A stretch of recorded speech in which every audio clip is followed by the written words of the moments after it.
ప్రియమైన దేవుని బిడ్డలందరికీ మన ప్రభువు రక్షకుడైన యేసుక్రీస్తు వారి ఉన్నతమైన నామంలో అందరికీ వందనాలు. ఆరాధనలో ప్రవేశించక ముందు పరిశుద్ధ బైబిల్ గ్రంథంలో నుంచి కొన్ని మాటలు, కొన్ని లేఖన భాగాలు మనం చూసుకొని ఆరాధనలో ప్రవేశిద్దాం. రండి. మత్తయి సువార్త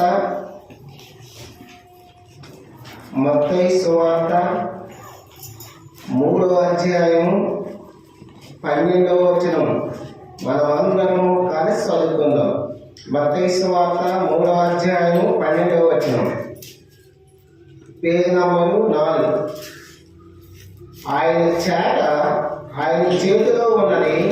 ఆయన తన కళ్ళమును బాగుగా శుభ్రం చేసి గోధుమలను పట్టులో పోసి ఆరని అగ్నితో పొట్టును కాల్చివేయనని వారితో చెప్పాను. ఇంకోసారి, ఆయన చేతిలో ఉన్నది. ఆయన తన కళ్ళమును బాగుగా శుభ్రం చేసి గోధుమలను పట్టులో పోసి ఆరని అగ్నితో పొట్టును కాల్చివేయనని వారితో చెప్పాను. చాట ఎవరి చేతిలో ఉంది? ప్రభు చేతిలో ఉంది. దేవుని చేతిలో చాట ఉంది. అయితే ఆయన చేతిలో చాట ఉంది కాబట్టి ఆయన తన చాటతో ఏదైనా చేస్తాడు. చాట తండ్రి. ఆ చాటతో ఏం చేస్తున్నాడట? ఆయన తన కాలంలో బాగుగా శుభ్రం చేసి గోధుమలు ఎక్కడ పోస్తున్నాడు? పొట్టులో పోస్తున్నాడు. పొట్టిని అగ్నితో కాల్చివేయబడుతున్నాడు.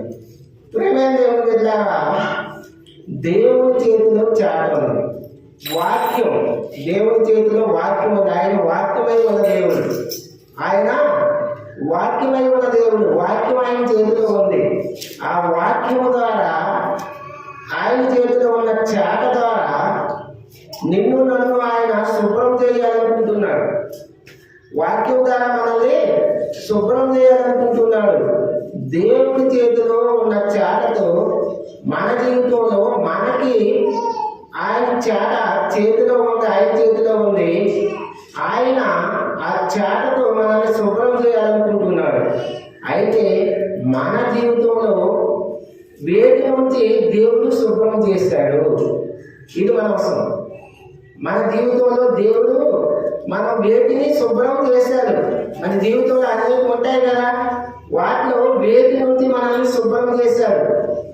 దేవుడు మనకి వేటి నుంచి శుభ్రం చేశాడు. వేటిని శుభ్రం చేశాడు మన జీవితంలో అనేది మన అవసరం. అర్థమవుతుందా? ఆయన చేతిలో ఆయన చేత ఉంది. ఆయన కళ్ళను బాగా శుభ్రం చేస్తాడు. మనల్ని మన జీవితంలో యేసు ప్రభువు వారు ఏ విషయాల్లో శుభ్రం చేశాడు, మన జీవితంలో ఏమి శుభ్రం చేశాడు. దేవుడు నడిపింపు కొరకు చిన్న ప్రార్థన చేసుకుందాం.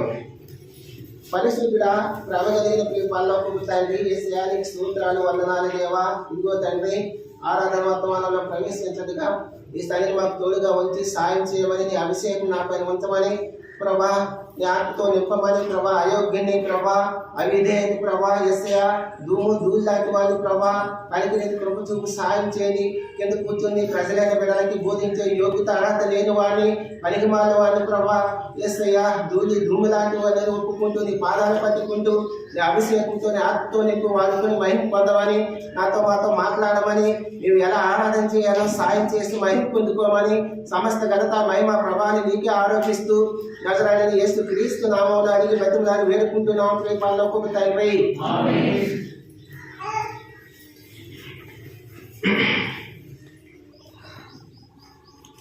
ఆయన శాఖ దేవుని శాఖ ప్రభు యొక్క శాఖ ఆయన చేతిలో ఉన్నది. ఆయన కళ్ళను బాగా చేయాలనుకుంటున్నాడు మత్తయి సువార్త 3:12. అయితే ఆయన మన జీవితంలో వేటిని బాగు చేశాడు, శుభ్రం చేశాడు. మనల్ని వేటి నుంచి శుభ్రం చేశాడు. మన జీవితంలో కొన్ని విషయాలను ఆయన శుభ్రం చేశాడు. వేటి నుంచి శుభ్రం చేశాడో చూద్దాం రండి. యాకోబు రాసిన పత్రిక 1:27. యాకోబు 1:27. యాకోబు రాసిన పత్రిక 1:27. తండ్రి అయిన దేవుని ఎదుట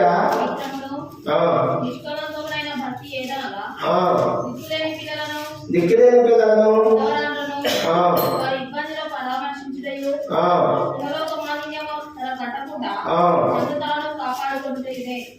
చాలా ఇహలోక మాలిన్యము అంటుకోకుండా ఈ లోకంలో మాలిన్యం ఉంది. ఈ లోకంలో ఏముంది? మాలిన్యం ఉంది.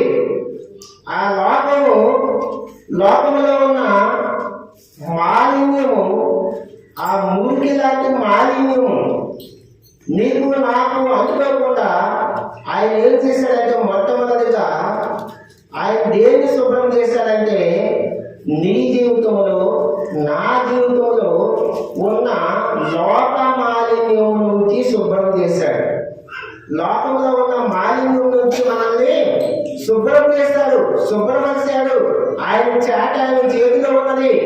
ఆ చాట అనే వాక్యం ద్వారా నీ నా జీవితాల్లో ఈ లోకం అనే పాపము లోకంలో జీవిస్తున్న మన జీవితాల్లో ఆయన దేని శుభ్రం చేశాడంటే ఆ వాక్యం ద్వారా నీ నా జీవితాల్లో ఉన్న లోకంలో మనం ఈ లోకంలో ఆలోచనలు, ఈ లోకంలో తలంపులు, ఈ లోకంలోని పాపము ఆలోచనలు, మాలిన్యము, మురికి, చెత్త చెదారము వాటన్నింటిలో పరిస్థితి అయిపోయిన మనము వాటన్నింటితో నిండిపోయిన మన జీవితంలో లోకం అనే మాలిన్యం నుంచి ఆయన నిన్ను నన్ను శుభ్రం చేశాడు. ఆయన నిన్ను నన్ను బాగు చేశాడు.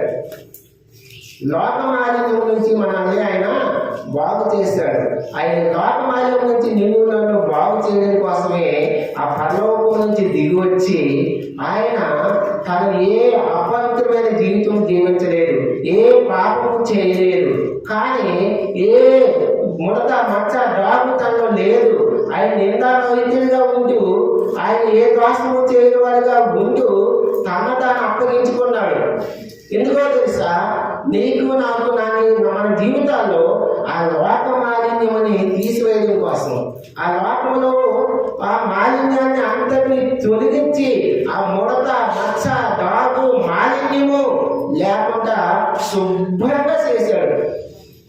తన చేతిలో తన చేతిలో ఉంది. ఆ చాట అనే వాక్యం ద్వారా నిన్నులలో లోకమనే మాలిన్యం అంటకుండా, ఆ లోక మాలిన్యం అంటితే ఏమవుతుంది? మనలో ముడతలు మచ్చలు డాగులు ఉన్నప్పుడు తీర్పు దినాన ఈ మాలిన్యంతో మనము ఆ దేవుని రాజ్యాన్ని స్వతంత్రించుకోలేము. అందుకోసమే యేసుక్రీస్తు వారి లోకానికి వచ్చి లోకం అనే మాలిన్యాన్ని శుభ్రం చేస్తాడు మన జీవితంలో. లోకం అనే మాలిన్యం నుంచి మనల్ని బాగా కడిగాడు. శుభ్రం చేయడానికి బాగా కడగడం. కూరగాయలు శుభ్రం చేస్తాం, ఎట్లా పడితే అట్లా కడిగితే శుభ్రంగా ఉందంటామా? నీట్గా శుభ్రం చేయాలి.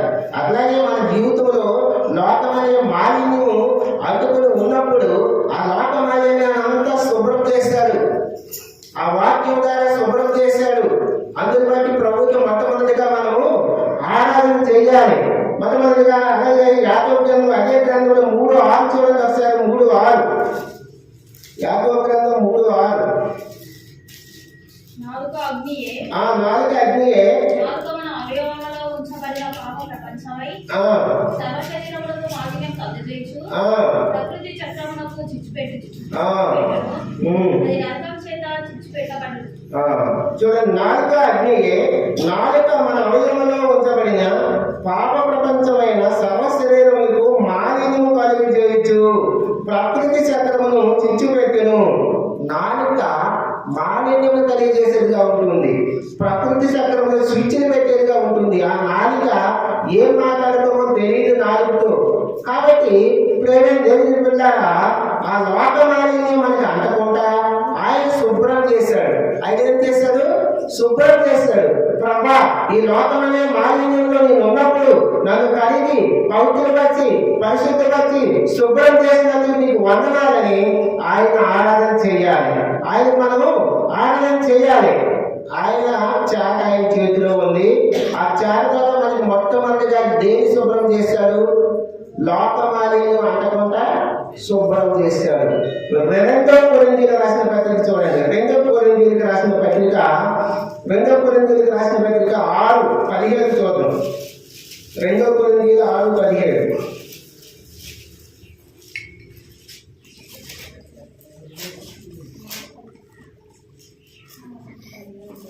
2 కొరింథీయులకు 6:17 6:17, 18 రెండు కలిసి ఉంటాయి. సరే, దేవుని ఆలయమై ఉన్నాము, అందుకు దేవుని ఎలాగ సెలవిచ్చుచున్నాడు. నేను వారిలో నివసించి సంచరించును, నేను వారి దేవునై ఉండును, వారు నా ప్రజలై ఉండును. కావున మీరు వారి మధ్య నుండి బయలువెళ్ళి ప్రత్యక్షంగా ఉండి అపవిత్రమైన దానిని ముట్టకూడని ప్రభు చెబుతున్నాడు.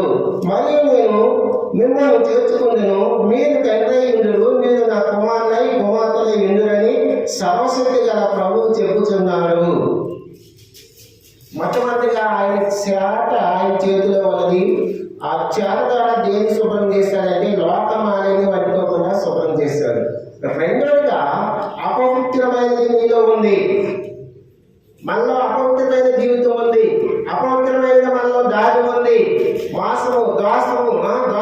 మోసాలు, అబద్ధమనే అపవిత్ర కార్యాలు, అసాంఘిక కార్యాలు, పాపమనే అపవిత్రమైన కార్యం మనలో దాసు ఉంది. కాబట్టి దేవుని బిడ్డలారా, రెండోదిగా ఆయన దేన్ని శుభ్రం చేశాడంటే అపవిత్రమైన జీవితం జీవిస్తున్నాం ఈ లోకంలో. ఎంతో మంది పిల్లలు, ఎంతో మంది యవన ప్రజలు, ఎంతో మంది ఇక్కడ వయసుతో కూడా సంబంధం లేదు, అసాంఘికమైన కార్యాలు, లోకము తలదించుకునే కార్యాలు, ఎన్నో ఘోరమైన అపవిత్రమైన కార్యాలు. సెల్ ఫోన్ లో బంధించబడుతున్నారు. ఆ సెల్ ఫోన్ లో అనేక విధాలైన అపవిత్రమైన కార్యాలకు శోధించి జాగ్రత్తము, వ్యభిచారము, వీటన్నిటికీ అనేక పిల్లలు, అనేక చిన్నపిల్లలండి. ఈ దినాల్లో చిన్నపిల్లలు కూడా 6th క్లాస్ 5th క్లాస్ చదువుతున్న పిల్లలు కూడా అనేకమైన అపవిత్రమైన కార్యాలకు లోబడిపోతున్నారు. ఆ అపవిత్రత నీలో నాలో ఉన్న అపవిత్రమైన వాటిని ఆయన బాగు చేయడం కోసం, ఆయన శుభ్రం చేయడం కోసం ఈ లోకానికి వచ్చాడు. అపవిత్రమైన వాటిని తీసివేయడం కోసం మొట్టమొదటిగా దేవుడు నీలో నాలో ఉన్న లోకమాలిన్యం అంతా శుభ్రం చేయడం కోసం ఆయన శుభ్రం చేశాడు, లోకమాలిన్యం శుభ్రం చేశాడు. రెండవదిగా అపవిత్రమైన జీవితం నుంచి శుభ్రం చేశాడు. అపవిత్రమైన జీవితము ఈ దినాల్లో మొన్న రీసెంట్ గా పేపర్లో ఒక మంత్ ముందే చూసిన ఒక ఆమె వివాహం అయింది. ఆమెకి వివాహం అయింది, వివాహిత సంబంధం ఉంది. తన భర్తను ప్రియునితో కలిసి హత్య చేసేది. భర్తను ప్రియునితో కలిసి ఎందుకు? ఇష్టం లేకపోతే ముందే వివాహం చేసుకున్న మానవచ్చు కదా? లేదు. ఇప్పుడు ఆ పిల్లలు కూడా ఉన్నారు. ఆ పిల్లల జీవితం ఏమవుద్ది?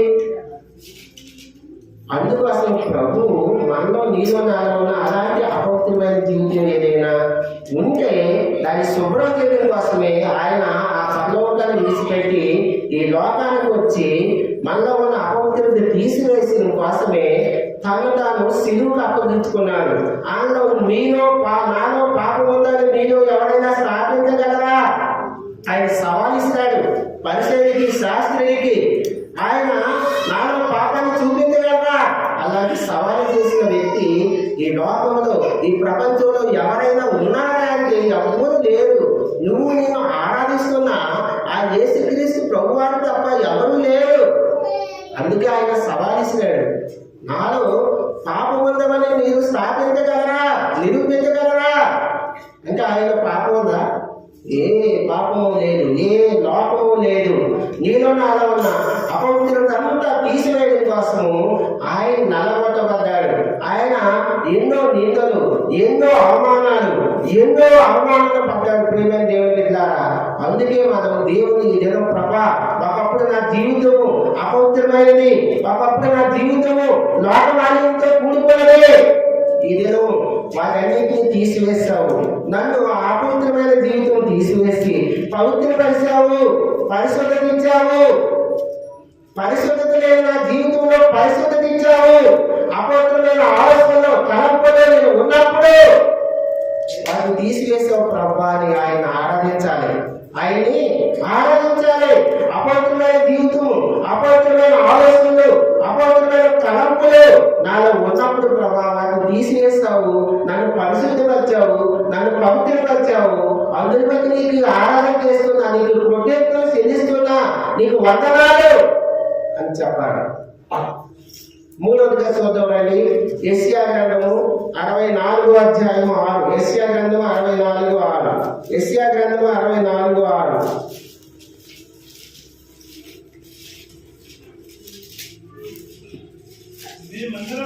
మేమందరము 64:6 మన నీతి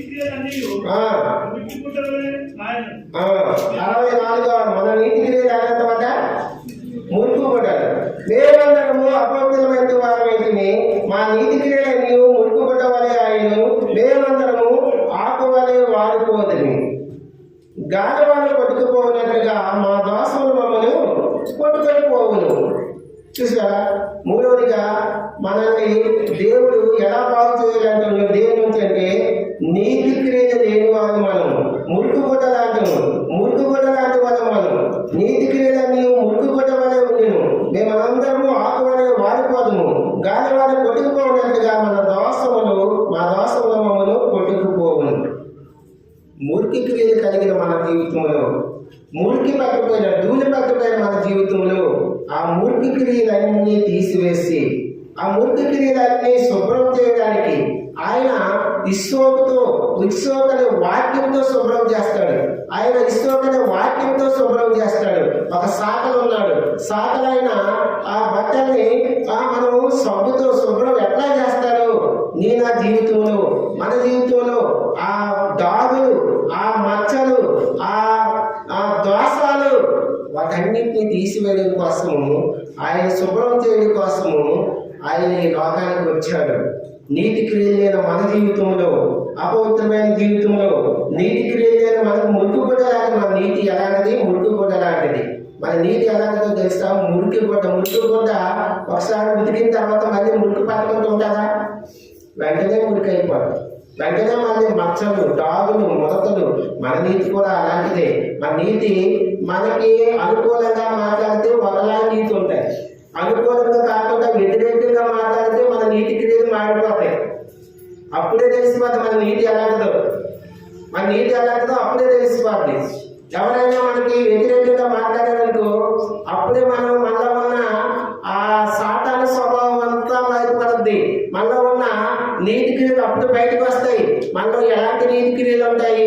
అసూయ ఉంటుంది, పగ ఉంటుంది, కోపం ఉంటుంది, మోసం ఉంటుంది, ఇంకా చాలా మంది చెప్పుకుంటూ పోతే అవన్నీ ఎప్పుడు బయటకు వస్తాయంటే, ఈ అక్క మంచిది అన్నాం అనుకో, ఓ మస్తు మాట్లాడుతూ. అలా కాకుండా ఈ అక్క ఏమో మంచిది తెలుస్తుంది కానీ ఒక్కటి మంచి బుద్ధి లేవు అన్నట్టు ఒకసారి అప్పుడు తెలిస్తే మన నీతి క్రియ ఎట్లా ఉంటుందో. ఈ అన్న మందిరం కడతాడు కానీ ఒక్కటి కూడా సరిగ్గా లేని జీవితం అన్నది. కాబట్టి మన నీతి ప్రియమైన దేవుని బిడ్డలాగా మురుకుగుడ్డ లాంటిది.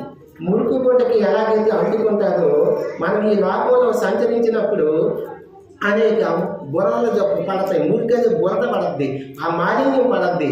అవన్నీ తీసివేయడం కోసము యేసుక్రీస్తు ప్రభు వారు మన మురికి లాంటి క్రియల్ని నీతి క్రియలుగా చేశాడు. మురికి గుడ్డ లాంటి మన నీతిని, ఆ మురికి లాంటి మన క్రియల్ని ఆయన శుభ్రం చేసి నీతి క్రియలుగా మార్చాడు. నీతి లేని నా జీవితంలో, నీతి మారిన వారిగా ఉన్న మన జీవితంలో నీతి ముందుగా చేయడం కోసము అసలు మనం నీతి ముందులు ఎట్లా అవుతాం? ఆయన రక్తం ద్వారా మనం నీతి ముద్దులము. ఆయన రక్తం లేకపోతే మనం నీతి ముద్దులు కాదు. మనం నీతి ముద్దులు కావాలంటే ఆయన రక్తమే మనం నీతి ముద్దులుగా చేస్తుంది. రోమిలికి రాసిన పత్రికలో ఉంటుంది. మరి ఆయన రక్తం ద్వారా మనం నీతి ముద్దులము. యేసుక్రీస్తు ప్రభువు రక్తము నిష్కలంకమైంది, నిర్దోషమైంది, పరిశుద్ధమైంది రక్తము. ఆయన గోడికొండ పర్వతంపై నీ కోసం నా కోసం ఆ కాల్చిన రక్తము మరుగులు దాగుంది. ఆ పరిశుద్ధమైన రక్తము, దోషములైన రక్తము, ఆ నిష్కలంకమైన రక్తము, ఆ రక్తము ద్వారానే మనం నీతిమంతులయ్యాం. ఆ మురుగు లాంటి గుడ్డ, ఆ మురుగు క్రియలన్నీ పోయి నీతి క్రియలు వచ్చినాయి మనకి. ప్రభా నిజమే ప్రభా, నా నీతి పనికిమాల నీతి, నీతి లేని దాన్ని, నీతి లేని వాడిని, మురుగు గుడ్డ లాంటి వాడిని నన్ను నీతిమంతుడిగా చేస్తావు నీ రక్తం ద్వారా. నన్ను నీతి క్రియలు చేసేవాడిగా చేస్తావు, నీతి క్రియలు చేసేవాడిగా చేస్తావు ప్రభా. అందుని బట్టి నిన్ను ఆరాధిస్తున్నా, అందుని బట్టి నీకు ఘనపరుస్తున్నా ప్రభా. నీతి మాలిన దానిగా ఉన్న నా స్థితిలో నన్ను రక్షించుకున్నావు, నన్ను నీ సన్నిధిని నడిపించావు, నన్ను నీ కుమార్తెగా చేసుకున్నావు, నన్ను నీ కుమారుగా చేసుకున్నావు. ఈ దేవుడు ఈ మందిరంలో కూర్చొని నిన్ను ఆరాధించే దానికి, అంటే ఆరాధించే భాగ్యంగా ఇచ్చినందుకు నీకు వందనాలు, వందనాలని చెప్పాలి. ఆయన చేతులు ఆయన చేత ఉంది. ఆయన చేత ద్వారా కళ్ళను బాగు చేస్తున్నాడు. మన జీవితంలో దేని బాగు చేశాడు అంటే మొట్టమొదటి మన జీవితంలో దేని బాగు చేశాడు? లోక మాలిన్యం అంటకుండా బాగు చేశాడు. లోకం అనే మాలిన్యంలో మనం సంచరిస్తున్నాం. మనల్ని ఆ లోక మాలిన్యం అంటకుండా శుభ్రం చేశాడు.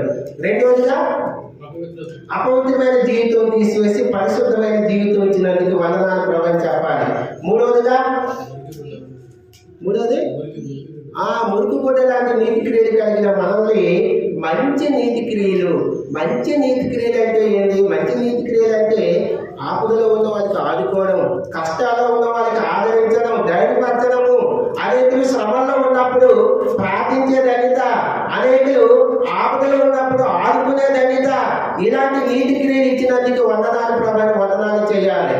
మూడోదిగా నీతి మాలిన మురుకు గుడ్డ లాంటి మన నీతిని తీసివేసి మంచి నీతి క్రియలు ఇచ్చినందుకు వందనాలు చేయాలి. రెండో సమూయేలు గ్రంథం రండి, రెండో సమూయేలు గ్రంథము 12వ అధ్యాయం, రెండో సమూయేలు గ్రంథం 12వ అధ్యాయం, రెండో సమూయేలు గ్రంథం 12వ అధ్యాయంలో 12-13 చదవడం.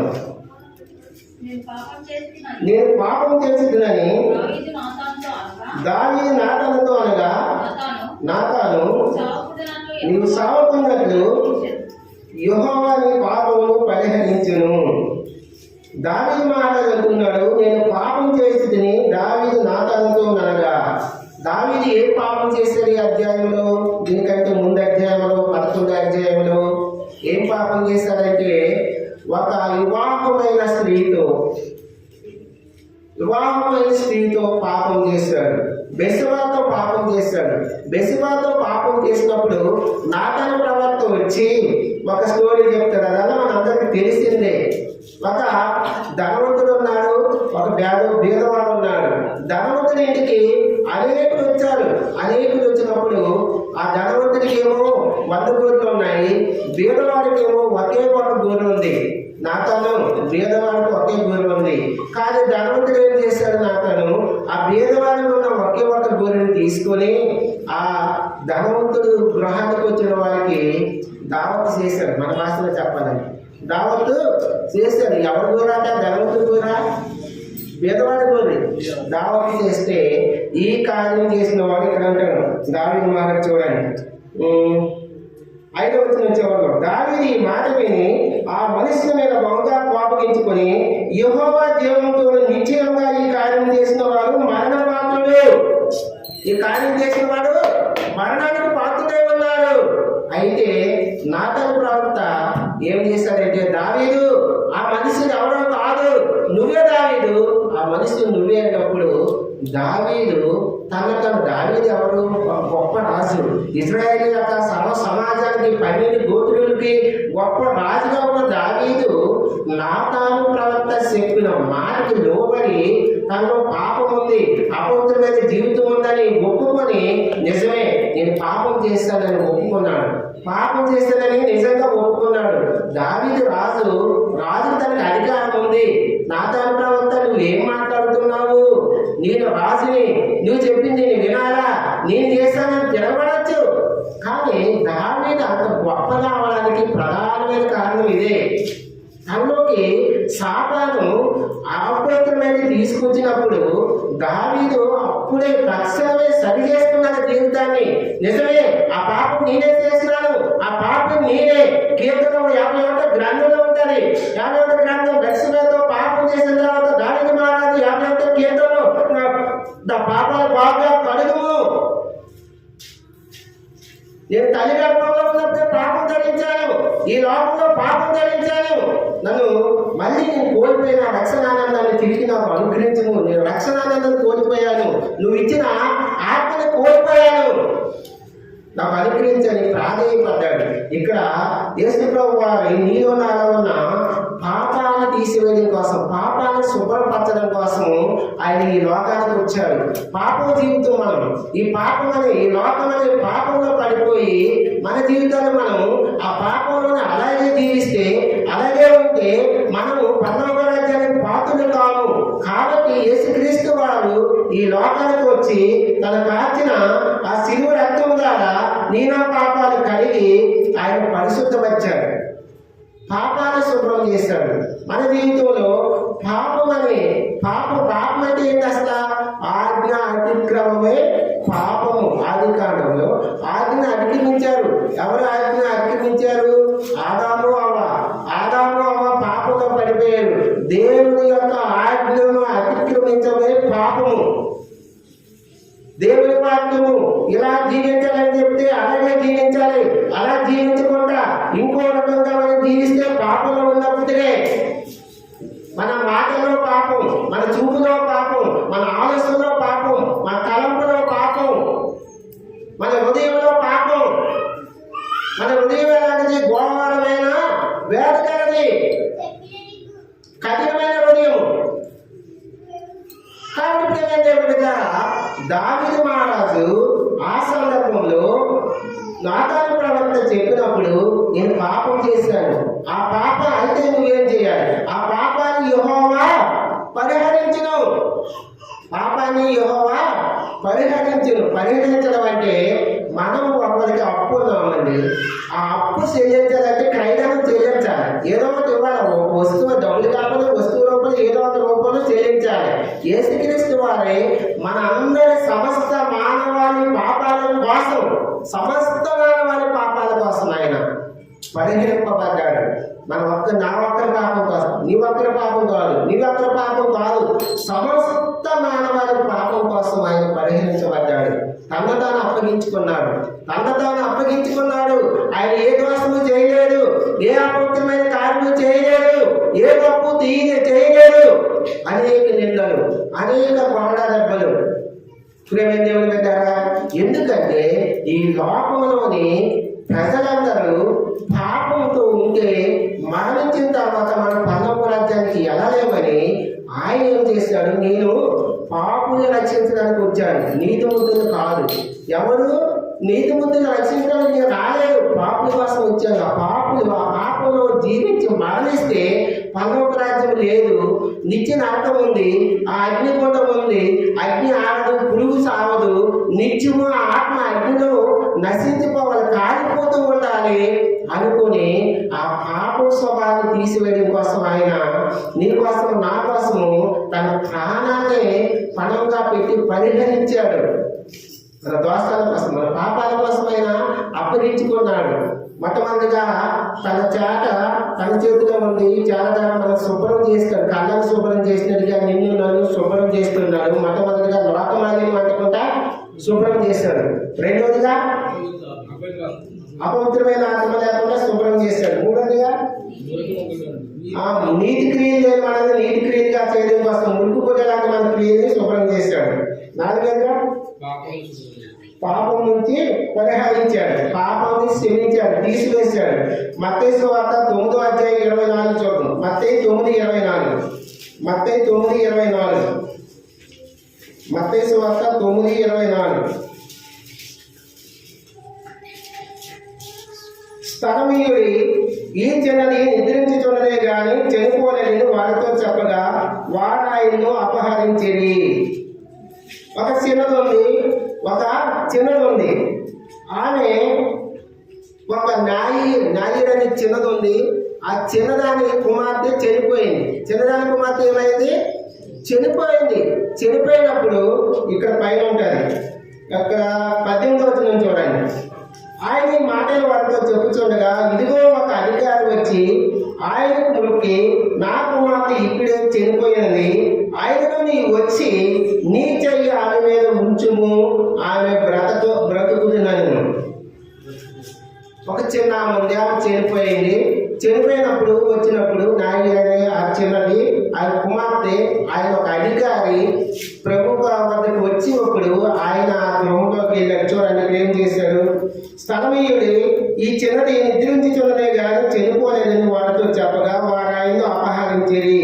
జనసమూహమును పంపివేసి ఆయన లోపలికి వెళ్ళి ఆమె చేయి పట్టుకొనగానే ఆ చిన్నది లేచెను. ఆ చిన్నది ఏమైంది? ఇంతకుముందు ఏమైంది? చనిపోయింది. ఇప్పుడు ఏమైంది? ఆయన చేయగానే ఏమైంది? జీవంలోకి వచ్చింది. కాబట్టి ఇప్పుడు ఏమైంది? ఏమైనా అపవిత్రమైనది అంటే అపవిత్రమైన ఆత్మ, ఇక్కడ ఆత్మ చనిపోయింది, మళ్ళీ జీవంలోకి వచ్చింది. అపవిత్రమైన అంటే ఆత్మ, మరణించిన ఆత్మను జీవంలోకి నడిపించడం కోసం మనల్ని శుభ్రం చేసి మరణకరమైన ఆత్మ ఈ చిన్నది మరణించి ఉన్నది, మరి నిజంగా మరణించే ఉన్నది. కాబట్టి ఆయన చెయ్యి వేయడం ద్వారా ఆమె ఆ మరణం నుంచి జీవంలోకి వచ్చింది. మన ఆత్మకు మరణం ఉంది. మన ఆత్మకు మరణము ఉంది. ఆ మరణం ఆత్మీయ మరణం. ఆత్మీయ మరణం అంటే ఏంటి? మనం నిత్య నరకంలో కాలిపోవడమే ఆత్మీయ మరణం. ఆత్మకు మరణం ఉంది కాబట్టి ఆ మరణాన్ని తప్పించి నీ ఆత్మకు నా ఆత్మకు జీవంలో నడిపించడం కోసం ఆయన ఈ లోకానికి వచ్చాడు. ప్రభువా, నిజమే, నా తప్పులు బట్టి, నా దోషాలను బట్టి, నా పొరపాట్లను బట్టి, నా పాపను బట్టి, నా అవిధేయమైన జీవితం బట్టి నా ఆత్మకు మరణం ఉంది. రెండో మరణం ఉంది నా ఆత్మకి. ఆ ఆత్మకు రావాల్సిన మరణాన్ని తప్పించి జీవంలోకి నడిపించావు. అందుని బట్టి నేను ఆరాధిస్తున్నా. నా ఆత్మీయ మరణాన్ని తప్పించినందుకు నీకు వందనాలు. ఆత్మీయ మరణాన్ని తప్పించినందుకు, నాకు జీవంలోకి నడిపించినందుకు నీకు వందనాలని ఆయన ఆరాధన చేయాలి. మనం ఏమైనా ఆరాధన చేయాలి? ఆత్మీయ మరణం నుంచి జీవంలోకి నిన్ను నడిపించినందుకు ప్రభువుకి ఆరాధన చేయాలి. ఆత్మకి మరణం ఉంది.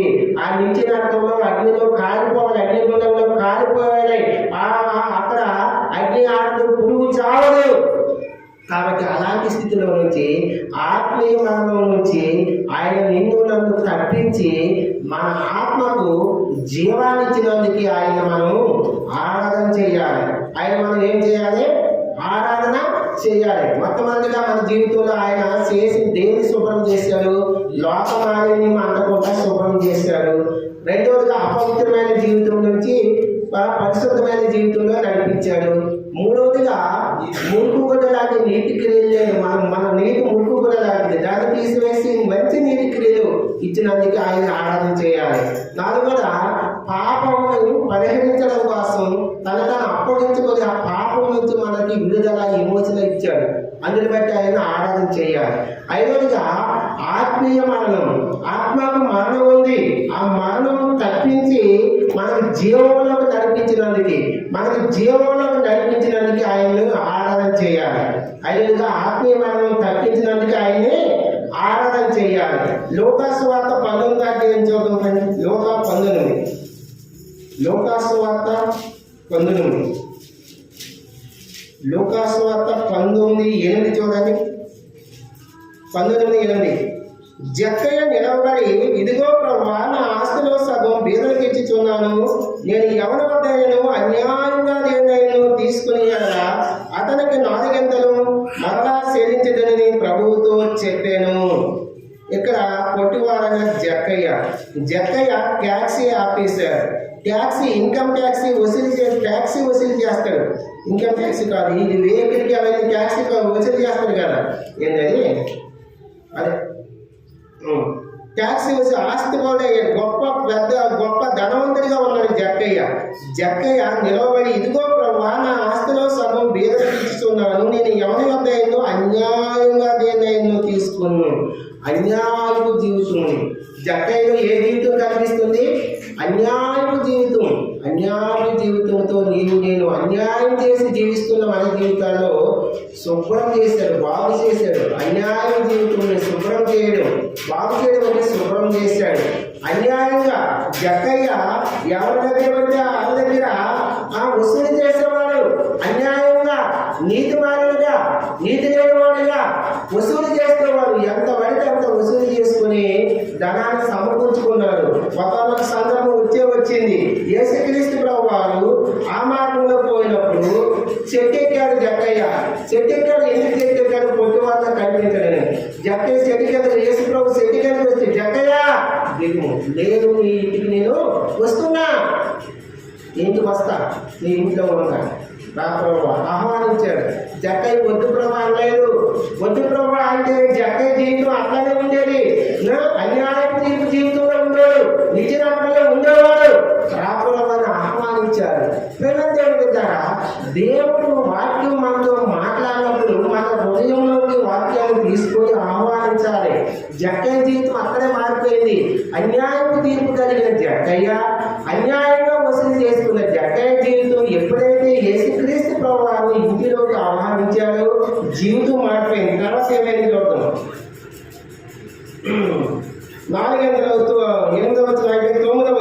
8 చివరిలో 4 గంటలు మళ్ళా చెల్లించదును. ఎవరైనా అన్యాయంగా దేన్నైనా తీసుకుని కదా 4 గంటలు మళ్ళా చెల్లించదని ప్రభుతో చెప్పును.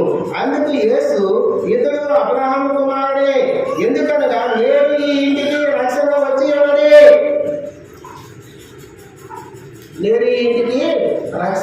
ఉన్నది. ఎప్పుడు రక్షణ వచ్చి ఉన్నది? దేవుణ్ణి ఇంట్లోకి హృదయంలోకి ఆహ్వానించినప్పుడా, దూరంగా ఉన్నప్పుడా?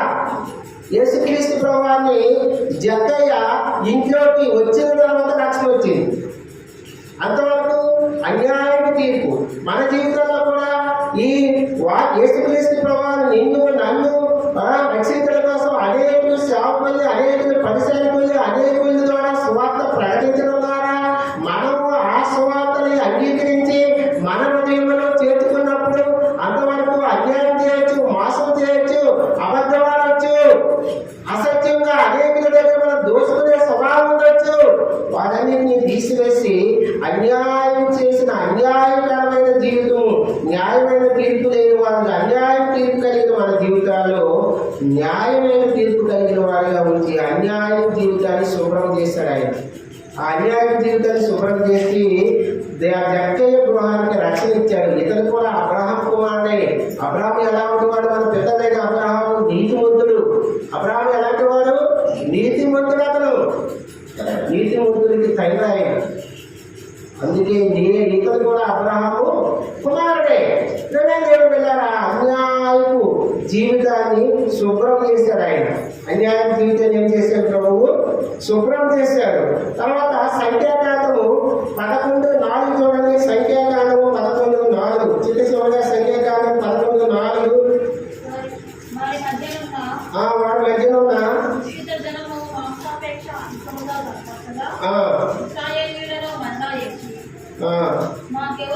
ఎవరన్నా ఉన్నారు మన మధ్య? మిశ్రిత జనం. ఎవరున్నారట? మిశ్రిత జనము. ఎవరి మధ్య ఉన్నారు ఇక్కడ? మిశ్రిత జనం ఎవరు? ఐగుప్తు నుంచి మన పితరులైన ప్రజలు, ఇజ్రాయెల్ ప్రజలు ఐగుప్తు నుంచి విడుదల పొంది మోసే నాయకత్వంలో ఉంచినప్పుడు అరణ్యంలోకి ఎర్ర సముద్రాన్ని దేవుడు 2 పాయలుగా తీర్చి అరణ్యంలో నడిపించినప్పుడు వాళ్ళు మిశ్రిత జనం ఉన్నారు.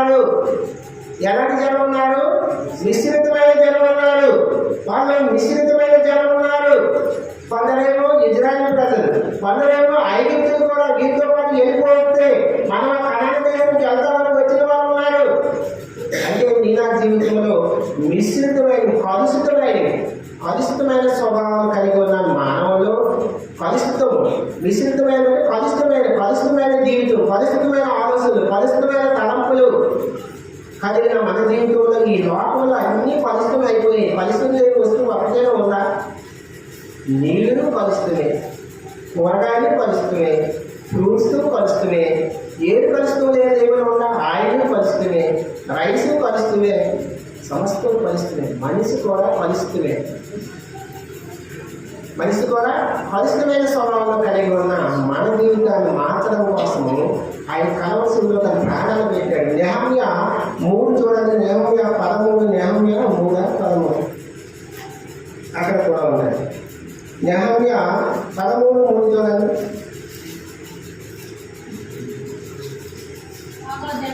కాగా జనులు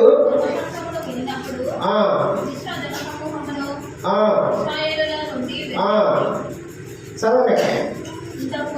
ఇంతకు ముందు మన దేవుని మందిరము గదిమీద నిర్ణయింపబడ్డ యాజకులకు నిజాషీకు టోబియాతో బంధుత్వం కలుగజేసుకుని నైవేద్యమును పాత్రలను గింజలలో 10వ భాగమును కొత్త ద్రాక్షరసమును లేవీయులను గాయకులను పాలకులను ఏర్పడిన నూనెను యాజకులకు తేవలసిన ప్రతిష్ఠిత వస్తువులను పూర్వం ఉంచుకున్న స్థలంలో చాలా అక్కడ కూడా మిశ్రిత జనం కనిపిస్తున్నారు. మిశ్రిత జనం నెహమ్యా పడిపోయిన కాలిపోయిన ప్రాకారాన్ని కట్టించినప్పుడు కూడా ఒకరేమో చాలా మాట్లాడుతున్నారు, తన ప్రజలే తనకు వ్యతిరేకిస్తున్నారు. మనలో మిశ్రితమైన కలుషితమైన స్వభావం నా జీవితంలో కలుషిత స్వభావం తీసివేసి మంచి స్వభావం ఇవ్వడం కోసం యేసుక్రీస్తు ప్రభువు వారు మంచి కలుషితమైన జీవితాన్ని శుభ్రం చేసి మంచి జీవితం ఇచ్చాడు. కలుషితం లేని జీవితం ఇచ్చినందుకు ప్రభువానికి వందనాలని ఆయనకు ఆరాధన చేయాలి. నా జీవితం కలుషితమైపోయింది, నా జీవితము మాసకరమైన జీవితం, పాపం జీవితం, అపవిత్రమైన జీవితము, వాటన్నిటిని తీసివేసి కలుషితం లేని జీవితము, నిష్కలంకమైన జీవితం నాకు ఇచ్చినందుకు వందనాలు ప్రభావాన్ని ఆయన్ని ఆరాధన చేయాలి. ఆయన చేతిలో చేత ఉంది, ఆ చేత ద్వారా కళ్ళను శుభ్రంగా చేస్తున్నాడు. మన జీవితంలో ఆయన ఎలాంటి స్వభావాన్ని శుభ్రం చేశాడంటే, మొట్టమొదటిగా లోకమాలిన్యం అనే స్వభావాన్ని తీసివేసి శుభ్రం చేస్తాడు, లోకమాలిన్యం అనకుండా శుభ్రం చేస్తాడు. రెండవదిగా అపవిత్రమైన జీవితం తీసివేసి పవిత్రమైన జీవితం ఇచ్చావు, అందుకు వందనాలు చెప్పాలి. మూడవదిగా నీతి క్రియలు, మొట్టమొదటి నీతి క్రియలు కలిగిన మనల్ని తీసివేసి మంచి నీతి క్రియలు కలిగే బిడ్డగా చేసినందుకు వందనాలు చెప్పాలి. ఐదవదిగా పాపాన్ని పరిహారించాడు, పాపాన్ని విడుదల విమోచన ఇచ్చాడు. మన పాపం జీవితము తీసివేసి విడుదల ఇచ్చినందుకు వందనాలు చెప్పాలి. ఐదవదిగా ఆత్మీయ మరణం నుంచి తప్పించి జీవనం కల్పించినందుకు వందనాలు చెప్పాలి. ఆరోగ్యగా అన్యాయం తీర్పు కలిగిన మన జీవితాల్లో మంచి జీవితం జీవించడానికి చేసినందుకు వందనాలు చెప్పాలి. ఏడవదిగా కలుషితమైపోయిన మిశ్రిత జనంగా ఉన్న మన జీవితాల్లో ఇప్పుడు కలుషితం లేని స్వభావం కలిగి జీవించే వారిగా ఆయన చేసినందుకు ప్రభానికి వందనాలని ఆయనకు ఆరాధన చేయాలి. దేవుడు ఈ కొద్ది మాటలు దీవించుడుగా.